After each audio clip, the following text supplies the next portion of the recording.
Hello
बरोबर की नाही या स्टेजवर शाहीर मान्यवरजीचा दुसरा वर्ष शाहीर बागडेजी समजलं का माझ्या प्रश्नाची उडवाउडी करायची नाही एवढ्या सुंदर प्रश्नाची विचारणा केली अर्थ नाही भलतं सांगून काय म्हटलं होणार नाही समजलं का अर्थ भलतं सांगून काही जमणार नाही शाहीर मान्यवरचे प्रयत्न करा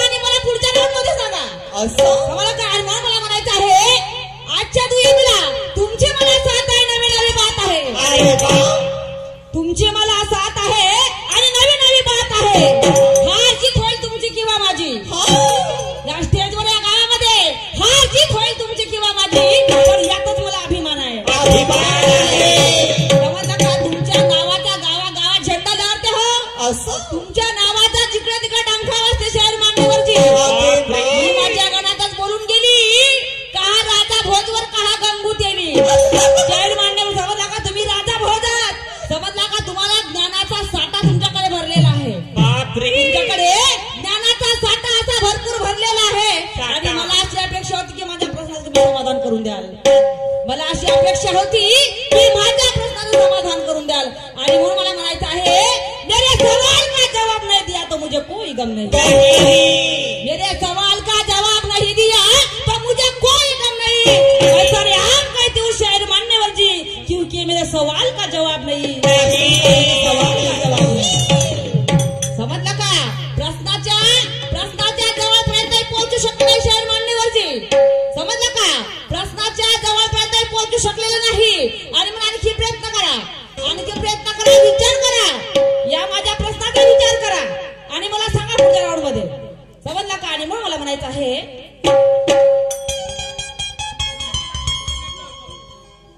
आणि बडोट दुय्यमीला घेतलेलं त्याचं माझे माय बाप हो लक्ष देऊ का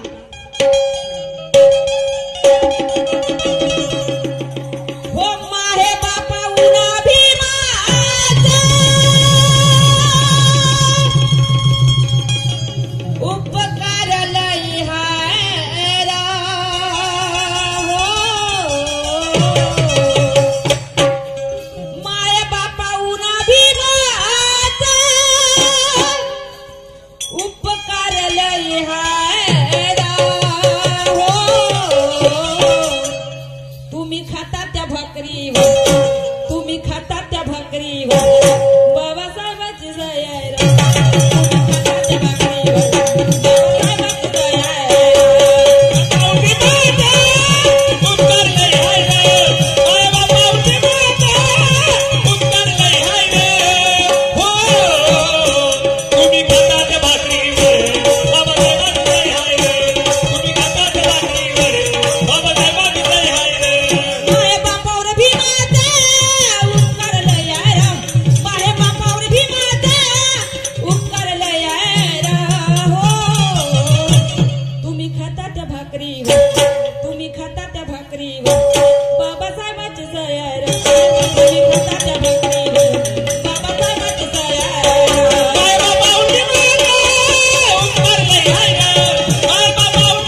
क्या बात है.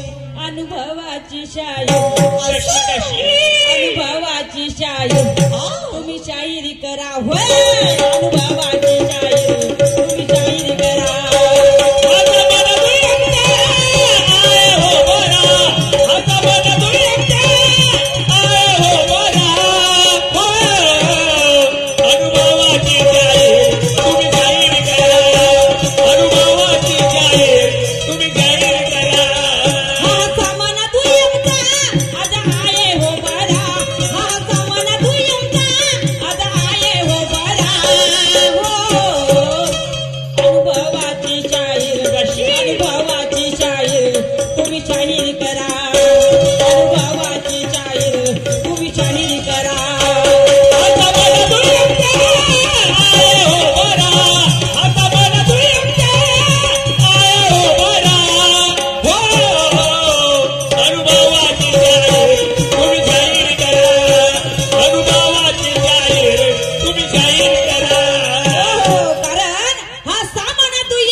ती नाही पद्धतीची शायरी झाली पाहिजे शायरी मान्यवरची कारण आम्ही कलाकार आहोत आम्ही शाहीर आहोत मग आमचंही कर्तव्य बनते जनजागृत करणे आमचंही कर्तव्य बनते आमच्या समाजाला जागृत करणे कारण आमच्या प्रत्येक या माझ्या लहान लहान मुलींवरती अत्याचार होत आहे 10-10 वर्षाच्या मुलीवरती बलात्कार होत आहेत आणि मग राष्ट्रीय खरी गंमत म्हणतात या आमच्या खऱ्या गमतीला राष्ट्रीय खरी गंमत म्हणतात मग आमचंही काही कर्तव्य बनते आमचंही काहीतरी कर्तव्य बनते हे जनजागृत करणे समाज जागृत करणे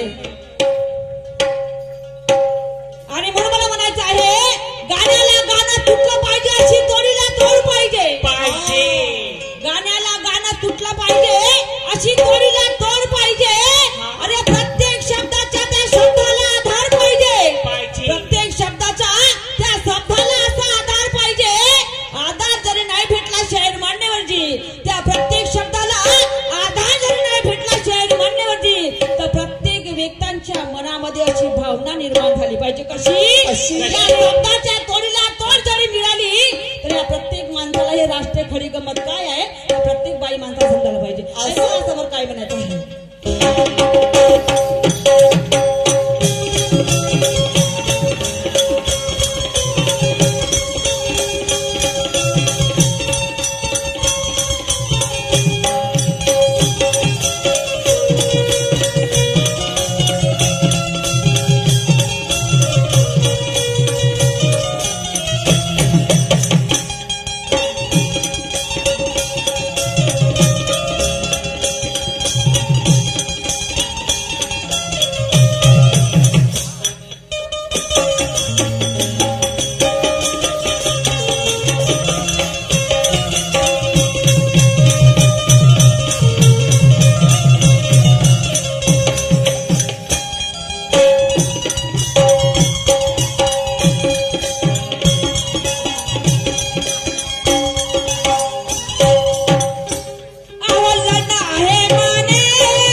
झालेला आहे. रावणासारख्याचा घमंड राहिला नाही मध्ये माई बाप हो. सोन्याची लंका हनुमंताने एका क्षणात जाळून भस्म केली. सोन्याची लंका एका क्षणात जाळून भस्म केली. धनवान किती जरी असला पण तो शेवटी पण तो जिथं तिथं राहणार आहे. हो ना. कारण तुम्ही किती धन संपत्ती जरी असली मध्ये माय बाप हो, ते सरत्या शेवटीपर्यंत धन संपत्ती तुमच्या सोबत तुमच्या गड्ड्यामध्ये येणार नाही. आणि म्हणून हे नावाची कीर्ती पाहिजे. माणसाच्या नावाची कीर्ती माणसाच्या कामामध्ये येते. धन संपत्ती माणसाच्या कधी कामामध्ये येणार नाही. तसे संपतची कीर्णाकी यांच्याकडून मला 20 रुपये मिळाले. लाख शुक्रिया, धन्यवाद. आणि तसेच ज्या वेळेला त्या रामाचा आणि त्या रावणाचा युद्ध झाला, रामाचा आणि रावणाचा युद्ध झाला माझे माय बाप हो, त्याला असं वाटत होत की माझ्या जाळ्यामध्ये माझ्या ताब्यामध्ये जरी सीता असेल पण माझ्यासारखा शक्तिशाली बलवान कुणी नाही. पण त्याचा विनाश करणारा, त्याचा नाश करणारा तो राम पैदा झाला होता. त्याचा विनाश, त्याचा नाश करणारा तो राम पैदा झाला होता. आणि म्हणून त्याच्या ताब्यातून त्या सीता मातेला सोडवून अयोध्यामध्ये वापस आले. त्याच्या ताब्यातून त्या सीता मातेला सोडून अयोध्यामध्ये वापस आले. आणि अयोध्यामध्ये वापस येता बरोबर संपूर्ण अयोध्या नगरी अशी दिव्याने सजवली, ज्याला आपण दीप म्हणतो, त्या पूर्ण दिव्याने सजवली. आणि म्हणून आणि तेव्हापासून आपण या संपूर्ण आपल्या जगामध्ये आपण दीपावलीचा सण साजरा करतो. अरे वा. तेव्हापासून आपण दीपावलीचा सण साजरा करतो. कारण त्या अयोध्या नगरीमध्ये माता सीता आणि राम वापस आले होते. माता सीता आणि राम लक्ष्मण वापस आले होते. आणि तेव्हापासून सुंदर अशी संपूर्ण अयोध्या नगरी दिव्याने सजवली होती. संपूर्ण त्या अयोध्या नगरी पूर्ण दिव्याने सजवली होती. आणि म्हणून या संपूर्ण जगामध्ये आपण दीपावलीचा सण साजरा करतो. शाण्याचं म्हणणं आहे म्हणजे माझ्या भाऊ वाईट मानून घ्यायचं नाही. नंग्याचा फाक आणि इज्जत झाल्याची दिवाळी म्हणतात. शहाण्या लोकांचं म्हणणं आहे. आमचे आजोबा एक कहाणी सांगत होते. म्हणून हे कारण तो गळावरती चंद्र दिसतं म्हणतात. तो गळावरती चंद्र दिसते म्हणतात. आणि म्हणतो त्या ठिकाणी त्या अयोध्या नगरीमध्ये, संपूर्ण अयोध्या नगरीमध्येच नाही तर संपूर्ण या जगामध्ये तो दीपावलीचा सण साजरा करण्यात येतो. ऐका मला काय म्हणायचं आहे.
अनुभवाची शाहीर तुम्ही शाहिरी करा. होय अनुभवाची शाहीर तुम्ही शाहिरी करा.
आणि म्हणून आधी स्वतःचा परिपंथ सुधरा, आधी स्वतःचे विचार बदला, आधी स्वतःचा परिपंथ काय कशा वाटेने जाते याची विचार करा आणि मग तो समाज सुधारक करा. कारण जो मोठ्या मोठ्या लंब्या सांगतो त्याच्यामध्ये काय दम नाही.